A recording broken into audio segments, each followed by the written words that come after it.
ಅರೆ ಅವರೇ, ನಮ್ಮ ಮನೆ ಹತ್ರ ಬಂದು ಗಲಾಟೆ ಮಾಡಿದವ್ರು ಯಾರು ಅಂತ ಕ್ಲೂ ಸಿಗ್ತಾ? ಇಲ್ಲ ರಂಜಿತ್, ಅವ್ನು ಯಾರು ಅಂತ ಗೊತ್ತಾಗಿಲ್ಲ. ಆ ಓನರ್ ಹತ್ರ ಹೋಗಿ ಮಾತಾಡಿದೆ, ಅವ್ನು ಕೆಲಸ ಬಿಟ್ಬಿಟ್ಟಿದ್ದಾನಂತೆ. ಅದು ಅಲ್ಲದೆ ಅವ್ಳು ಸರಿ ಕೋಆಪ್ರೇಟ್ ಮಾಡಲಿಲ್ಲ. ಮಾಡಲಿಲ್ಲ ಅಂದ್ರೆ ಹೇಗೆ? ಅವ್ರನ್ನ ಸ್ಟೇಷನ್ಗೆ ಎತ್ತಾಕೊಂಡು ಬಂದು ಲಾಠಿ ರುಚಿ ತೋರಿಸ್ಬೇಕಿತ್ತು, ಬಾಯ್ ಬಿಟ್ಟಿರೋರು. ಬೇರೆ ಯಾರೇ ಆಗಿದ್ರು ಹಾಗೆ ಮಾಡ್ತಿದ್ದೆ. ಅದರ ಹೆಂಗ್ಸಿಗೆ ತುಂಬ ಇನ್ಫ್ಲುಯೆನ್ಸ್ ಇದೆ. ಅದು ಅಲ್ಲದೆ ಅವ್ರ ಅಣ್ಣ ಆ ಏರಿಯಾ ಕಾರ್ಪೊರೇಟ್ರು. ಫೋರ್ಸ್ ಮಾಡಿ ಇನ್ವೆಸ್ಟಿಗೇಷನ್ ಮಾಡಿದ್ರೆ ಮೇಲಿಂದ ಒತ್ತಡ ಆಗ್ತಾಳೆ, ನಿನ್ನ ಸಸ್ಪೆಂಡ್ ಮಾಡ್ತೀನಿ ಅಂತ ಹೆದರ್ಸ್ತಾಳೆ. ಈ ವಿಷಯದಲ್ಲಿ ನಾನು ಹೆಲ್ಪ್ಲೆಸ್.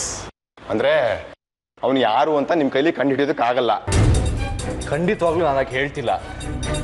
ಆ ಗ್ಯಾರೇಜ್ ಓನರ್ ಹತ್ರ ಮತ್ತೆ ಆಟೋ ಓನರ್ ಹತ್ರ ಮಾತಾಡಿದಾಗ ಅವ್ರು ವಿವರಣೆ ಕೊಟ್ಟಿರೋ ಪ್ರಕಾರ ಅದು ಆದಿತ್ಯ ಅನ್ನಿಸ್ತು. ನನ್ನ ಅನುಮಾನ ಕರೆಕ್ಟಾಗೇ ಇತ್ತು. ಆ ಕೆಲಸ ಆದಿತ್ಯಂದೇ.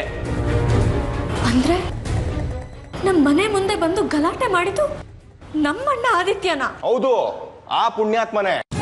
ಇನ್ನೂ ಒಮ್ಮೆ ಪ್ರೀತಿ ಇಟ್ಕೊಂಡಿದ್ದ ನೀನು. ಅವ್ನು ನಮಗೆ ಇಷ್ಟು ತೊಂದರೆ ಕೊಡ್ತಾನೆ ಇದ್ದಾನೆ, ಬಾಯಿ ತುಂಬಾ ಅಣ್ಣ ಅಂತ ಕರಿತಿಲ್ಲ. ಸಾಕ್ಷಿ ಬುದ್ಧಿ ಇಲ್ಲ ನಿನಗೆ? ಇವಾಗ ಏನ್ ಸರ್, ಅವ್ನು ಯಾರು ಅಂತ ನಿಮ್ ಕೈಲಿ ಕಂಡುಹಿಡಿಯೋದಕ್ಕೆ ಆಗಲ್ಲ ಅಂತ ಹೇಳ್ತಾ ಇದೀರಾ ನೀವು ಅಲ್ವಾ? ನನ್ನ ಲಿಮಿಟೇಷನ್ಸ್ ನಿಮ್ಗೆ ಹೇಳಿದ್ದೀನಿ. ನನ್ನ ಕೈಲಿ ಏನೇನು ಸಾಧ್ಯನೋ ಅದನ್ನೆಲ್ಲ ಆನೆಸ್ಟಾಗಿ ಮಾಡಿದ್ದೀನಿ. ಅದ್ರ ಮೇಲೆ ಐಮ್ ಸಾರಿ ರಂಜಿತ್. ಚೆನ್ನಾಗಿದೆ ನೀವು ಹೇಳ್ತಿರೋದು. ಅಂದ್ರೆ ಇನ್ಮೇಲೆ ನನಗೆ ರಾತ್ರಿ ಹೊತ್ತು ಡ್ಯೂಟಿ ಇದ್ರೆ ನನ್ನ ಜೊತೆಗೆ ನನ್ನ ಹೆಂಡತಿನೂ ಕರ್ಕೊಂಡು ಹೋಗ್ಬೇಕು ಅಲ್ವಾ? ನಾನು ಹಾಗೆ ಹೇಳ್ತಿಲ್ಲ.